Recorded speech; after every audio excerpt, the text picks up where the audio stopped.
નમસ્કાર પ્રણામ, સ્વાગત છે તમારું અમારા એક નવા વિડીયોમાં। દીકરા અને વહુઓ બન્યા શેતાન। પોતાના વૃદ્ધ પિતાને ઢોરમાર મારીને ઘરમાંથી બહાર ફેંકી દીધા, પરંતુ થોડા વર્ષો બાદ પોતાના બાળકોનો જીવ બચાવવા માટે એ જ દીકરો અને વહુ પિતાના પગે પડ્યા અને મદદની ભીખ માંગવા લાગ્યા। મિત્રો, આજની કહાની ખૂબ જ પ્રેરણાદાયક અને સમજવા જેવી કહાની બનવાની છે અને આ કહાની તમને પસંદ આવે તો વિડીયોને લાઈક કરી અને તમારા મિત્રો સાથે શેર કરજો। તો ચાલો શરૂ કરીએ આજની કહાની। ઘરમાં પિતાની હાજરી સૂર્ય જેવી હોય છે। સૂર્ય હંમેશા તપતો હોય છે, પરંતુ એ ન હોય તો ઘરમાં અંધકાર પ્રસરી જાય છે। તો મિત્રો, આ કહાની એક રહસ્યમય કહાની છે અને આ કહાનીનું રહસ્ય તમને આ કહાનીના અંતમાં જાણવા મળશે। એટલે તમને વિનંતી છે કે આ વિડીયોને અંત સુધી ધ્યાનથી સાંભળજો। નાગજીભાઈ હોસ્પિટલના ગેટ પર એક નાના બાળકના જૂતા સાફ કરી રહ્યા હતા, કારણ કે કીચડમાં પડવાને કારણે બાળક રડવા લાગ્યો હતો। ત્યારે જ નાગજીભાઈના પુત્ર અને વહુએ નાગજીભાઈને ત્યાં જોઈ લીધા અને એની મજાક ઉડાડતા કહ્યું કે અરે ડોસા, તારી આજ ઓકાત છે, તું તો જીવનભર લોકોના બૂટ ચપ્પલ સાફ કરતો રહીશ। તારું થયું કે તે કામ શોધી લીધું, એ બહાને તને બે સમયનું ભોજન તો મળી જશે। આવું કહીને પુત્રએ પિતાને કહ્યું કે ચાલ મારા જૂતા સાફ કરી દે, કેમ કે કીચડના કારણે મારા જૂતા ગંદા થઈ ગયા છે। આવું કહીને પુત્રએ એની સામે 200 રૂપિયાની નોટ બતાવી। ત્યારે નાગજીભાઈ એના પુત્રને ખૂબ જ આશ્ચર્યથી જોઈ રહ્યા હતા। એટલે પુત્રએ કહ્યું કે અરે ડોસા, મેં તને શું કહ્યું? તને સંભળાતું નથી? ચાલ જલ્દીથી સાફ કરી દે। આવું કહીને પુત્રએ જૂતા એની તરફ ખસેડ્યા। ત્યારે જ અચાનક એક વ્યક્તિ ત્યાં આવ્યો અને દીકરાના ગાલ પર એક જોરદાર થપ્પડ મારી દીધી। હજુ તો એ કાંઈ બોલે તે પહેલા જ થપ્પડ મારનાર વ્યક્તિએ કહ્યું કે અમારા માલિક સાથે આવી રીતે વાત કરવાની તમારી હિંમત કેવી રીતે થઈ? એટલે નાગજીભાઈના પુત્રએ કહ્યું કે આ કોઈ બાલિક નથી, આ તો એક ભિખારી છે। એટલે પેલા વ્યક્તિએ બીજી થપ્પડ મારી દીધી। એટલામાં અંદરથી એક ડોક્ટર આવ્યા અને નાગજીભાઈને કહ્યું કે અંદર ચાલો, જલ્દી અંદર મીટિંગ શરૂ કરીએ, બધા તમારી રાહ જોઈ રહ્યા છે। આ સાંભળીને નાગજીભાઈ તરત જ પેલા ડોક્ટર સાથે મીટિંગ માટે અંદર ગયા। એટલે નાગજીભાઈના પુત્રને સમજાતું ન હતું કે આ અંધ ભિખારી અચાનક માલિક કેવી રીતે બની ગયો અને ડોક્ટર પણ એને સાહેબ કહીને બોલાવે છે। જ્યારે નાગજીભાઈ મીટિંગમાં હાજરી આપીને પાછા આવી રહ્યા હતા, ત્યારે એને પોતાના પાછલા જીવનની વાતો યાદ આવવા લાગી। ખરેખર તો થોડા વર્ષો પહેલાની વાત છે। વરસાદ એટલો બધો વરસી રહ્યો હતો કે આજે વરસાદ બંધ થવાનું નામ જ નહોતો લેતો। કદાચ આજે ભગવાન પણ ગુસ્સે થયા હતા અને રસ્તાની બાજુમાં જ એક વૃદ્ધ માણસ બેઠો હતો અને એ અંધ હતો અને એ વ્યક્તિ જે પાણીના કારણે પોતાની લાકડીના સહારે બેસવાની જગ્યા શોધી રહ્યા હતા અને એક વૃક્ષના થડીએ બેસી ગયા। લાચાર વૃદ્ધ નાગજીભાઈ આ ઝાડ નીચે બેસીને વરસાદ બંધ થવાની રાહ જોઈ રહ્યા હતા અને ઝાડ ઉપરથી પાણી ટપકવાના લીધે નાગજીભાઈ આખા પલળી ગયા હતા અને ઠંડીના કારણે ધ્રુજી રહ્યા હતા। ત્યારે જ ત્યાંથી સાયકલ લઈને એક નાનો છોકરો નીકળ્યો। તેમને નાગજીભાઈને જોયા એટલે તેણે સાયકલ બાજુમાં મૂકીને એની પાસે જઈને કહ્યું કે દાદા, તમે અહીં કેમ ઊભા છો? શું તમે તમારા ઘરે જવા માંગો છો? એટલે નાગજીભાઈ તો આ બાળકનો અવાજ સાંભળીને જ ચોંકી ગયા। ઘણા લોકો પાસેથી નાગજીભાઈએ મદદ માંગી હતી, પણ કોઈએ એની મદદ નથી કરી, પરંતુ આ બાળકનો અવાજ સાંભળીને નાગજીભાઈ કહેવા લાગ્યા કે બેટા, મારું ક્યાંય ઘર નથી રહ્યું। એટલે બાળકે કહ્યું, કઈ વાંધો નહીં દાદાજી, હું તમારી મદદ કરું છું। એટલે નાગજીભાઈએ કહ્યું, બેટા તું કોણ છે? ત્યારે બાળકે જવાબ આપ્યો કે દાદા, મારું નામ મગન છે, હું આ વરસાદના પાણીમાં રમવા નીકળ્યો છું અને ચાલો હું તમને મારા ઘરે લઈ જાઉં છું. બાળકે ખૂબ જ નિર્દોષતાથી કહ્યું હતું એટલે નાગજીભાઈની આંખો ભરાઈ ગઈ અને કહેવા લાગ્યા કે બેટા, હું તારા ઘરે કેવી રીતે આવી શકું? હું તો અંધ છું, અહીંયા જ ફૂટપાથ પર રાત્રે સૂઈ જાઉં છું, પરંતુ આજે અહીં પણ પાણી ભરાઈ ગયું છે. એટલે મગને કહ્યું કે દાદાજી, કૃપા કરીને મારા ઘરે આવો, તમારા કપડાં પણ ભીના થઈ ગયા છે, મારી માં તમને નવા કપડાં આપશે. આવું કહીને અજાણ્યા દેવદૂત બનેલા મગને ખૂબ જ જીદ કરીને નાગજીભાઈને સમજાવ્યા. એટલે નાગજીભાઈએ કહ્યું કે બેટા, તું મને ક્યાં લઈ જઈ રહ્યો છે? એ તો નાગજીભાઈનો હાથ પકડીને ચાલી રહ્યો હતો. બાળકની જીદની આગળ નાગજીભાઈનું કંઈ ન ચાલ્યું એટલે તે આ બાળકનો હાથ પકડીને એની સાથે ચાલવા લાગ્યા. નજીકમાં થોડા અંતરે જ્યારે એક ઘરની અંદર ગયા ત્યારે નાગજીભાઈને અંદરથી સંભળાયું કે અરે મગન, તું ક્યાં ગયો હતો? હું તને ક્યારની શોધી રહી છું. અંદરથી મગનની માનો ક્રોધિત અવાજ સાંભળીને નાગજીભાઈ ત્યાં જ અટકી ગયા અને વિચારવા લાગ્યા કે આ સ્ત્રી મારા જેવા ભિખારી માણસને એના ઘરમાં નહીં ઘૂસવા દે અને આ બાળક નિર્દોષ છે એટલે મારે અહીંયાથી જતું રહેવું જોઈએ. આવું વિચારીને નાગજીભાઈ ઉદાસ થઈ ગયા અને તેઓ લાકડીના સહારે ત્યાંથી ચાલવા લાગ્યા. જ્યારે તેઓ બહાર આવ્યા ત્યારે વરસાદ વધી ગયો હતો એટલે ઝડપથી એક ઝાડ નીચે બાકડા પર બેસી ગયા. નાગજીભાઈ 2 વર્ષથી ભીખ માંગીને જીવન જીવતા હતા. એના ફાટેલા કપડાં સ્પષ્ટપણે એની દશા જણાવી રહ્યા હતા. હવે વરસાદ બંધ થયો અને નાગજીભાઈ સાંજે ઝાડ નીચે ઊભા થઈને ચાલતા થયા, પરંતુ વરસાદમાં ભીંજાવાને કારણે તેમને પહેલે તાવ ચડી ગયો હતો. ધીમે ધીમે અંધારું પણ થઈ રહ્યું હતું અને બધે જ પાણી ભરાઈ જવાને કારણે એને સૂવા માટે કોઈ જગ્યા નહોતી મળી રહી. ત્યારે જ તેને એક દુકાન સામે જગ્યા મળી અને ત્યાં એમણે પોતાની ફાટેલી બેગમાંથી ચાદર કાઢીને બેગનું ઓશીકું બનાવ્યું અને ભીની ચાદર ઓઢીને સૂઈ ગયા. થોડી વાર બાદ કોઈએ એને હલાવીને ઉઠાડ્યા. ત્યારે નાગજીભાઈ એકાએક ઊભા થયા અને પૂછવા લાગ્યા કે કોણ છે? એટલે મગને કહ્યું કે દાદાજી, તમે શા માટે આવતા રહ્યા? મમ્મી, જુઓ આ દાદા છે. ત્યારે એમનું શરીર ઠંડીના લીધે ધ્રુજતું જોઈને આ સ્ત્રીએ કહ્યું કે અંકલ, તમને તો તાવ આવેલો છે, ચાલો અમારી સાથે. મગનના પિતા ડોક્ટર છે, તેઓ તમારી સારવાર કરશે. આટલું કહીને આ સ્ત્રીએ એના દીકરા મગનને કહ્યું કે મગન, તું જલ્દી ઘરે જા અને તારા પિતાને બોલાવી લાવ. આ દાદાને ઘણો બધો તાવ આવ્યો છે. એટલે તરત જ મગન દોડતો દોડતો એના પિતાને બોલાવીને આવ્યો અને ત્યાં આવીને મગનના પિતાએ દાદા તરફ જોયું એટલે એની હાલત જોઈને મગનના પપ્પા એને એની સાથે લઈ ગયા અને કહ્યું કે દાદા, તમે આજે રાત્રે અમારી સાથે જ અહીં રહેજો. પરંતુ નાગજીભાઈએ આ વાત ન માની. તેમણે કહ્યું કે મારા સંબંધીઓ મને આ હાલતમાં છોડીને જતા રહ્યા છે અને તમે લોકોએ તો મારા માટે ઘણું બધું કર્યું છે અને હવે તમને હું વધારે તકલીફ ના આપવા નથી માંગતો. તમે મને મારી આવી હાલતમાં મદદ કરી છે, એટલા માટે તમારો ખૂબ ખૂબ આભાર.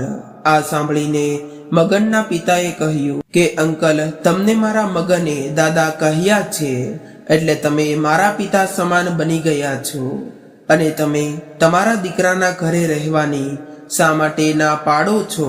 તમે જ્યાં સુધી સંપૂર્ણપણે સ્વસ્થ ન થઈ જાવ ત્યાં સુધી અહીંયા જ અમારા ઘરે રહેજો. ત્યારબાદ તમારે ન રહેવું હોય તો હું તમને રોકી ન શકું. તમે જ્યાં કહેશો ત્યાં મૂકી જઈશ, પરંતુ અત્યારે તો તમારે અમારા ઘરે જ રહેવું પડશે.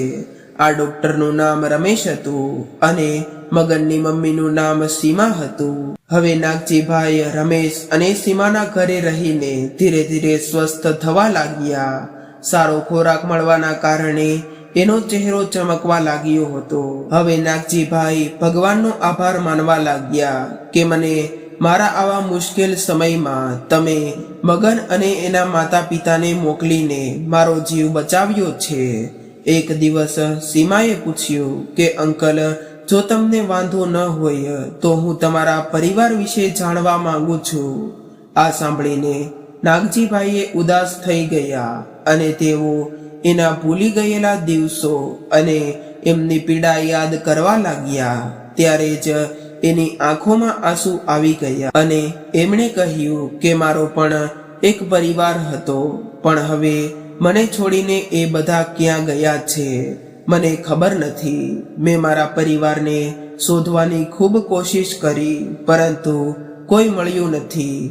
એટલે સીમાએ કહ્યું કે અંકલ, તમને શું થયું હતું કે તમે બેઘર થઈ ગયા છો? નાગજીભાઈ સીમાની વાત સાંભળીને નાગજીભાઈ કહેવા લાગ્યા કે હું મારા પરિવારમાં રહેતો હતો, ત્યારે હું અને મારી પત્ની સારી રીતે જીવન જીવી રહ્યા હતા. પરંતુ એક દિવસ અમે બંને પતિ પત્ની તીર્થયાત્રા માટે ગયા હતા અને રસ્તો ક્રોસ કરતી વખતે બંનેનું અકસ્માત થયું. ત્યારબાદ મારી પત્નીની ખૂબ જ ગંભીર સ્થિતિ હતી અને મને માથામાં અને આંખમાં થોડી ઈજા થઈ હતી. પરંતુ થોડા દિવસો બાદ મારા પણ દુઃખોનો બીજો કોઈ પહાડ તૂટી પડ્યો, જ્યારે મને ખબર પડી કે મારી પત્નીનું મરણ થયું છે અને મારી આંખો હંમેશા માટે જતી રહી છે. હવે મારી પાસે મારા ભાગ્ય પર રડવા સિવાય બીજો કોઈ રસ્તો ન હતો. અને જ્યારે હોસ્પિટલમાંથી ઘરે આવ્યા ત્યારે મારી પુત્રવધૂને એક અંધ સસરાની સાર સંભાળ રાખવામાં તકલીફ થવા લાગી. હું ઘણીવાર ભોજનની રાહ જોતો રહેતો, પરંતુ સાંજ સુધી મને ભોજન મળતું ન હતું. એટલે મેં મારું કામ જાતે જ કરવાનો નિર્ણય કર્યો. પરંતુ આંખેથી જોઈ ન શકવાના લીધે હું ઠોકર ખાઈને ઘણીવાર પડી જતો, અથવા તો ક્યારેય મારા કપડાં ઊંધા પહેરી લેતો, ક્યારેક પાણી ઢોળાઈ જતું. અને આ બધું જોઈને મારી વહુ હસતી રહેતી અને મારી મજાક ઉડાડતી રહેતી, પરંતુ મને ક્યારેય ઊભો કરવા ન આવી. આંખેથી અંધ હોવાને કારણે મારી બધી સમસ્યાઓનો સામનો કરવો પડતો હતો. હવે આ બધું જોઈને મારા બંને પુત્રોએ મારી સાર સંભાળ રાખવા માટે એક નોકર રાખ્યો. પરંતુ નોકરને જોઈને મારી પુત્રવધુઓ કહેવા લાગી કે આ વૃદ્ધ સસરા તો આંધળા થઈને બેસી ગયા છે. જ્યારે મેં મારી પુત્રવધુના આવા શબ્દો સાંભળ્યા ત્યારે મને ખૂબ જ દુઃખ થયું હતું. હવે બંને પુત્રવધુઓએ નોકરને હેરાન કરવાનું શરૂ કરી દીધું અને બંને પુત્રવધુઓ નોકર પાસે મારા કામની સાથે સાથે એના કામના કામો પણ કરાવવા લાગી અને નોકરને કહેવા લાગી કે અમે તમને પૈસા આપીએ છીએ, એટલે પહેલા અમારું કામ કરવું પડશે. એટલે એક દિવસ નોકરે વહુઓને ત્રાસ જોઈને કામ છોડી દીધું. ત્યારબાદ બંને પુત્રવધુઓએ મને રૂમમાં બંધ કરી દીધો. હું ભૂખ અને તરસથી તડપતો રહ્યો અને ભૂખ સહન ન થવાના કારણે હું પોતે જ ખોરાક શોધવાનો પ્રયાસ કરવા લાગ્યો અને રસોડામાં જઈને ખાવાનું શોધવા લાગ્યો. ત્યારે જ મારા હાથમાંથી કંઈક પડી ગયું અને એ પડવાનો અવાજ આવ્યો. એટલે મારી બંને પુત્રવધુઓ રસોડામાં દોડી આવી અને જોયું કે રસોડામાં હું કંઈક ખાવાનું શોધી રહ્યો હતો. મને રસોડામાં જોઈને મારી પાસે રહેલી લાકડી લઈને બંને વહુએ મને મારવાનું શરૂ કર્યું અને કહેવા લાગી કે તમારા કારણે નોકર પણ ભાગી ગયો છે અને ઉપરથી તમે આટલું બધું નુકસાન કરી રહ્યા છો. હવે આ બધી નુકસાનીઓ કોણ ચૂકવશે? આવું કહીને બંને વહુઓ લાકડી વડે મને મારવા લાગી. બંને વહુઓ તો કોઈ જાનવરને પણ ન મારે એવી રીતે મને મારી રહી હતી અને આ દરમિયાન હું તૂટેલા કાચના ટુકડા ઉપર પડી ગયો અને એ કાચ વાગવાથી મને લોહી નીકળતું હતું. એ લોહી પણ મારી પુત્રવધુઓને દેખાતું ન હતું. મને ઘણી જગ્યાએ કાચ વાગવાથી શરીરમાં ઘા પડી ગયા હતા અને હું મારી પીડાથી કણસી રહ્યો હતો. હવે પુત્રવધુઓના હાથ વધારે ચાલવા લાગ્યા હતા, કારણ કે હવે તો નોકર પણ ક્યારેય પાછો નહોતો આવવાનો અને એનો બધો જ ગુસ્સો મારા પર ઉતારવા લાગી અને મને કાંચ વાગેલા હતા, એ ઘા રૂઝાતા ન હતા અને હવે તો એમાં રસી થવા લાગ્યું હતું. ત્યારે મને મારા દીકરાએ એક સરકારી હોસ્પિટલમાં દાખલ કર્યો, પરંતુ હોસ્પિટલમાં દાખલ કરતા પહેલા જ મારા દીકરાઓએ કેટલાય દસ્તાવેજો પર મારા હસ્તાક્ષર કરાવી લીધા હતા. મને હોસ્પિટલમાં સાજા થવાના ઘણા સમય થઈ ગયો, પરંતુ ત્યાં સુધીમાં મને હોસ્પિટલમાં મળવા માટે કોઈ પણ ન આવ્યું. આટલા દિવસો બાદ જ્યારે હું સ્વસ્થ થયો અને મારા ઘરે પહોંચ્યો, ત્યારે મને ખબર પડી કે મારો આખો પરિવાર તો ઘર વેચીને ક્યાંક જતો રહ્યો છે. હવે હું લાચાર બનીને રહી ગયો હતો અને ઘણા સમય સુધી ઘરની બહાર બેસી રહ્યો. ત્યારબાદ ઊભો થઈને ત્યાંથી મંદિરે ગયો અને ભગવાનને પ્રાર્થના કરતો હતો કે મારા પરિવારના લોકો મને મળી જાય, અને રોજ મારા પરિવારને મળવાની આશાએ મારા ઘરે જતો હતો. પરંતુ મારા અંધત્વનો ફાયદો ઉઠાવીને મારા પુત્રોએ મારી સાથે દગો કર્યો અને મને રોડ પર રઝળતો કરી મૂક્યો. નાગજીભાઈની આવી વાત સાંભળીને સીમાની આંખોમાં પણ પાણી આવી ગયું અને કહ્યું કે અંકલ, તમારી સાથે તમારા દીકરા અને વહુએ ખૂબ જ ખરાબ વર્તન કર્યું છે. ત્યારે નાગજીભાઈએ કહ્યું કે મને તો એ ખબર નથી પડતી કે મારા સંતાનો આટલા બધા નિર્દય કેવી રીતે બની ગયા. મારી સેવા કરવાના બદલે મને ઘરમાંથી બહાર ફેંકી દીધો. ત્યારે જ મગનના પપ્પા આવ્યા અને કહ્યું કે અંકલ, એક આંખોના કેમ્પનું આયોજન થઈ રહ્યું છે, તો ત્યાં આપણે તમારી આંખોને બતાવીએ તો આપણને જાણવા મળશે કે તમને ફરીથી જોઈ શકશો કે નહીં. જો કોઈ ઈલાજ થાય અને ફરી તમારી આંખો પાછી આવી શકે તો આપણે તમારી સારવાર કરાવીએ. ત્યારે નાગજીભાઈએ કહ્યું કે ના દીકરા, ડોક્ટરે તો મને ના પાડી હતી, એટલે હવે તમે પણ રહેવા દો. તમે મારા માટે આટલું બધું કર્યું છે, એટલું ઘણું છે. મારી સારવારમાં તમારા ખોટા પૈસા વેડફાઈ જશે અને કંઈ ફાયદો પણ નહીં મળે. એટલે રમેશે કહ્યું કે અરે ના અંકલ, આ બધું જ સસ્તું છે અને આમ પણ ગરીબો માટે મફત છે. ત્યારબાદ કેમ્પમાં એની આંખો બતાવી એટલે ડોક્ટરે કહ્યું કે આની આંખો પાછી આવવાની ઘણી બધી શક્યતાઓ છે, પરંતુ થોડી સારવારની જરૂર છે. ડોક્ટરની આ વાત સાંભળીને રમેશે સારવાર કરવાની શરૂઆત કરાવી. હવે નાગજીભાઈની સારવાર શરૂ થઈ ગઈ. 1 મહિનાની સારવાર બાદ ડોક્ટરે કહ્યું કે એની આંખો પાછી આવી શકે છે. એના કારણે મગન આનંદથી ઉછળી પડ્યો અને એના માતા પિતા પણ ખૂબ જ ખુશ થઈ ગયા. નાગજીભાઈની 6 મહિનાની સારવાર ચાલી. ત્યારબાદ એક એવો દિવસ આવ્યો કે જ્યારે એની આંખની પટ્ટી હટાવવામાં આવી. ત્યારે જ રમેશ એની આંખો સામે ઊભો હતો. એને નાગજીભાઈ સ્પષ્ટપણે જોઈ શકતા હતા. આ જોઈને નાગજીભાઈ ખૂબ જ ખુશ થઈ ગયા અને નાગજીભાઈએ તેમના પોતાના ઘરે જવાની ઈચ્છા વ્યક્ત કરી. આ સાંભળીને બંને આશ્ચર્યચકિત થઈ ગયા અને તેઓએ કહ્યું કે કાકા, તમે શા માટે ત્યાં જવા માંગો છો? તમે ત્યાં ઘણી બધી વખત જઈ આવ્યા છો, ત્યાં તમને કોઈ નહીં મળે. એટલે નાગજીભાઈએ કહ્યું કે દીકરા, તું મારી સાથે ચાલ. ત્યાં અમે એક ખૂબ જ કિંમતી વસ્તુ છુપાવી છે, એ શોધવા જાઉં છું. મારી આંખો ન હોવાને કારણે હું એ વસ્તુ શોધી નથી શક્યો.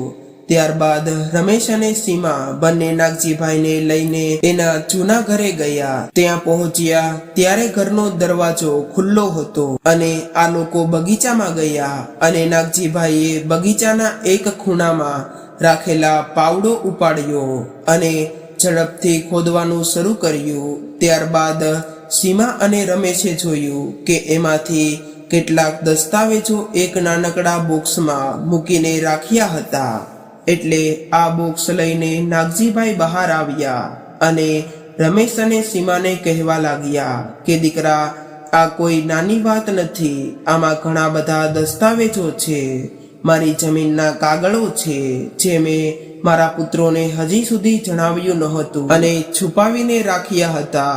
ખરેખર વાત જાણે એમ છે કે હું અને મારી પત્ની તીર્થયાત્રાએ ગયા હતા એ પહેલા અમે ગામમાં જમીન વેચીને શહેરમાં એક મોટી જમીન ખરીદી હતી અને એ જમીન અમે અમારા પુત્રોને ભેટમાં આપવા માંગતા હતા, પરંતુ અમારા પુત્રોની લાગણી જોઈને અમે સમજી ગયા હતા, એટલે અમે અમારા પુત્રોને આ જમીન વિશે કંઈ પણ જણાવ્યું નહીં અને મુશ્કેલીના સમયે આ દસ્તાવેજો આ બોક્સમાં ભરીને બગીચામાં દાટી દીધા હતા.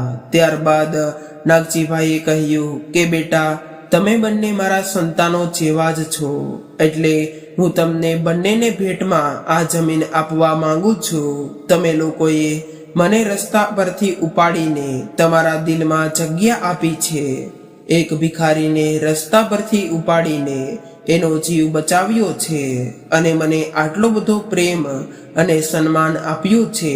તમે બંને તો મને મારી આંખો પાછી અપાવી છે, એટલા માટે તમને બંનેને હું એક નાનકડી ભેટ આપવા માંગુ છું. એટલે રમેશે કહ્યું કે નહીં અંકલ, અમે આવડી મોટી ભેટ ન લઈ શકીએ અને અમે કાંઈ પૈસાની લાલચે તમારા માટે કાંઈ નથી કર્યું. એટલે અંકલ, તમે ચાહો તો એક કામ કરી શકો છો કે તમે આ જમીન પર એક હોસ્પિટલ બનાવી શકો છો. આ સાંભળીને નાગજીભાઈનો ચહેરો ચમકી ઉઠ્યો, પરંતુ ત્યારબાદ એણે કહ્યું કે દીકરા, હોસ્પિટલ બનાવવા માટે ઘણા પૈસાની જરૂર પડે છે, પરંતુ દસ્તાવેજોમાં જમીનની સાઈઝ જોઈને રમેશે કહ્યું કે અંકલ, આ જમીન તો ઘણી મોટી છે, એટલે આપણે એનો અડધો ભાગ વેચી નાખીશું અને જે રૂપિયા આવશે એ રૂપિયાથી આપણે એક સારી એવી હોસ્પિટલ બનાવી શકશું. રમેશના આ વિચારથી નાગજીભાઈ ખૂબ જ ખુશ થઈને તરત જ સહમત થઈ ગયા. બીજા દિવસે રમેશે જમીન જોઈને અને એની માપણી કરાવી અને એનો થોડો ભાગ વેચી નાખ્યો. એની સારી એવી કિંમત મળી ગઈ. નાગજીભાઈએ એ તો ક્યારેય વિચાર્યું પણ ન હતું કે એણે જે કિંમતે જમીન ખરીદી હતી એના કરતા 50 ગણી વધારે કિંમત મળી શકશે. ત્યારબાદ તેમણે આ થતા પહેલા જ હોસ્પિટલ તૈયાર થઈ ગઈ અને એનું ઓપનિંગ નાગજીભાઈના હાથે કરવામાં આવ્યું. હવે નાગજીભાઈએ આ હોસ્પિટલની જવાબદારી રમેશને સોંપી અને રમેશ પણ પોતે રોજ પોતાના પ્રયત્નોથી આખી હોસ્પિટલનું સંચાલન કરતો હતો. આજે બધા જ દુઃખોએ નાગજીભાઈના જીવનમાંથી વિદાય લીધી હતી અને તેઓ ખૂબ જ ખુશીથી પોતાનું જીવન જીવી રહ્યા હતા. રમેશ એક ઓર્થોપેડિક ડોક્ટર હતો.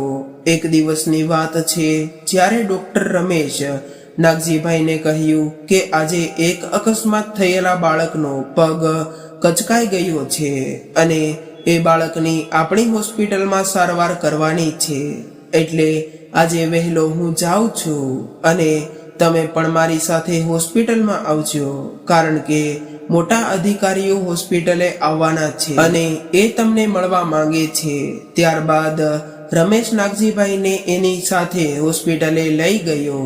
મિત્રો, કહાનીની શરૂઆતમાં એવું કહેવામાં આવ્યું હતું કે નાગજીભાઈ એક બાળકના જૂતા સાફ કરી રહ્યા હતા. ત્યારબાદ તેઓ કેટલાક લોકો સાથે મીટિંગ માટે એની ઓફિસમાં ગયા અને મીટિંગ બાદ નાગજીભાઈ કેટલાય અધિકારીઓ સાથે એની ઓફિસમાંથી બહાર આવ્યા હતા.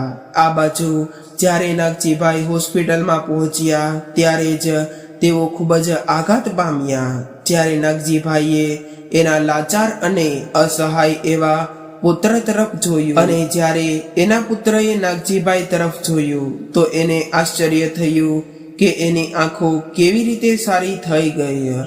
દીકરાના મનમાં ઉઠી રહેલા સવાલને નાગજીભાઈ જાણી ગયા હતા. ત્યારે જ ડોક્ટર રમેશે બાળક સામે જોઈને ઉદાસ થઈને કહ્યું કે હવે આ બાળકનો પગ કાપવો પડશે, કારણ કે ચેપ વધુ ફેલાઈ જશે તો મુશ્કેલી થઈ જશે. આ બધું નાગજીભાઈ ધ્યાનથી જોઈ રહ્યા હતા. ડોક્ટર રમેશે બાળકની તપાસ શરૂ કરી દીધી. ત્યારબાદ નાગજીભાઈની પુત્રવધૂનો અવાજ રમેશના કાને સંભળાયો. એ એવું કહી રહી હતી કે આ તમારા પિતા અહીં શું કરે છે, એને કહો કે અહીંથી જતા રહે.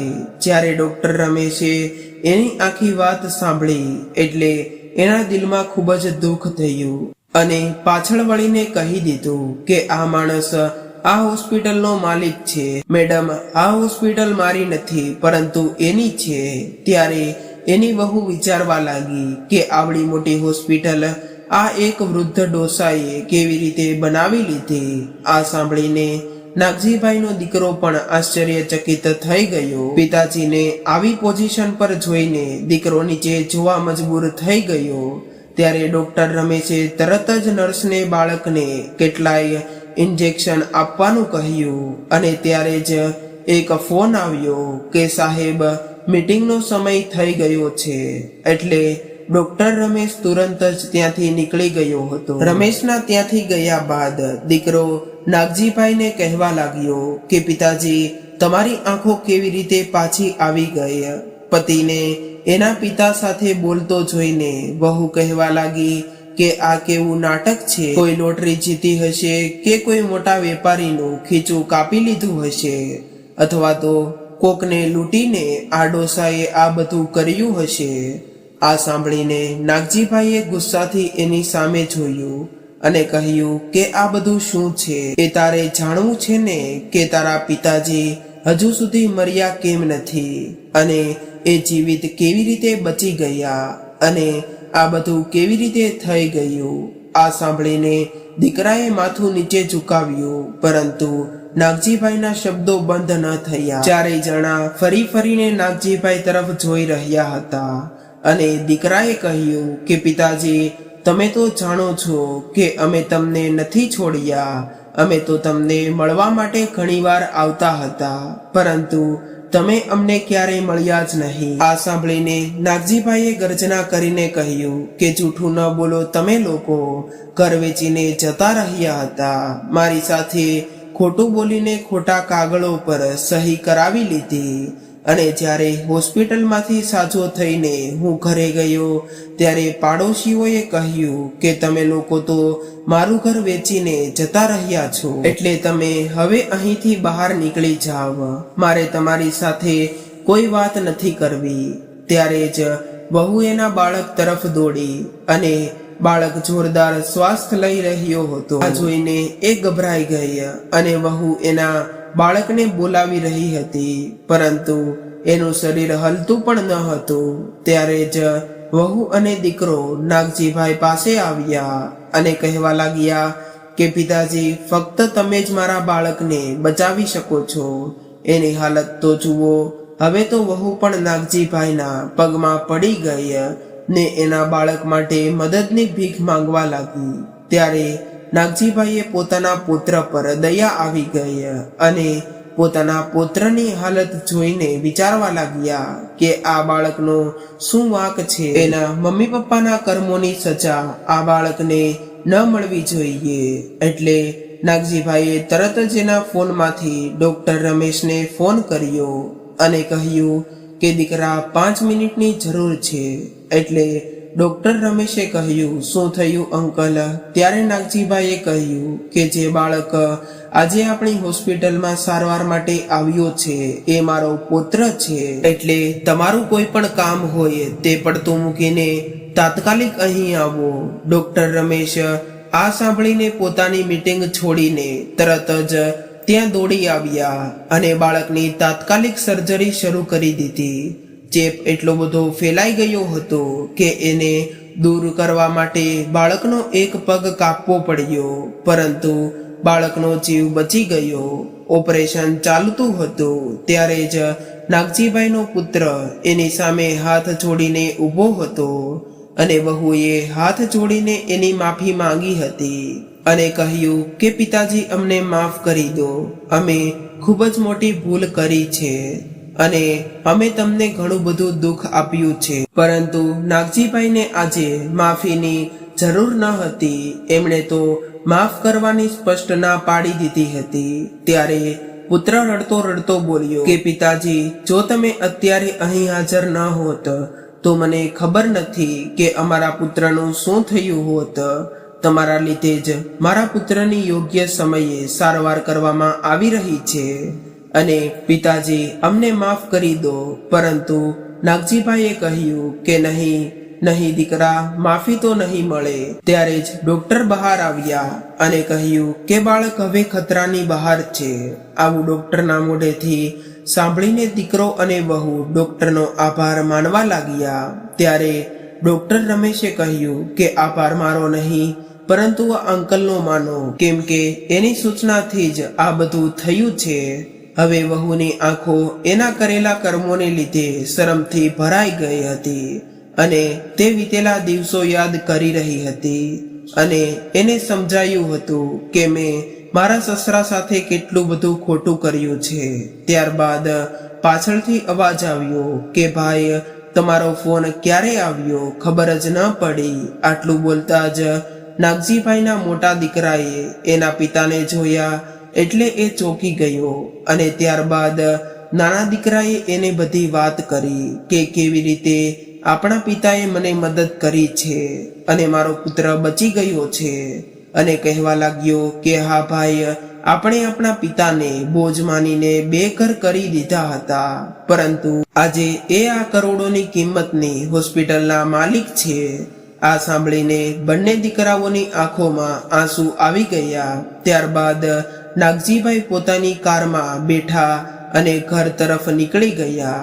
ત્યારે જ બંને દીકરાઓ અને વહુઓ તેમને જોઈ રહ્યા અને એની બંનેની આંખો શરમથી ભરેલી હતી અને તેઓ તેના કરેલા કર્મોને યાદ કરતા હતા. અને એને જોઈ સમજાઈ ગયું હતું કે આપણે આપણા પિતા સાથે કેટલું બધું ખરાબ વર્તન કર્યું છે અને આપણે આપણા પિતાને રોડ પર મારવા માટે છોડી દીધા હતા. મિત્રો, જે પુત્રોએ આવું કર્મ કર્યું હતું, આજે એ જ પુત્રોના ભાગ્યે એને ત્યાગી દીધા હતા. કહેવાય છે કે જે દીકરો વૃદ્ધ માતા પિતાનો હાથ પકડે છે એ ક્યારેય ડૂબતો નથી, અને જે દીકરો એનો હાથ છોડે છે એને ડૂબવાથી કોઈ બચાવી નથી શકતું. એટલે જ તમારા માતા પિતાની સેવા કરજો, તમારું જીવન આશીર્વાદથી ભરપૂર રહેશે. તો મિત્રો, આજની કહાની તમને કેવી લાગી કોમેન્ટ બોક્સમાં જરૂરથી જણાવજો. અને પસંદ આવી હોય તો વિડીયોને લાઈક, શેર અને નવા હોય તો ચેનલને સબસ્ક્રાઇબ જરૂરથી કરજો. હર હર મહાદેવ.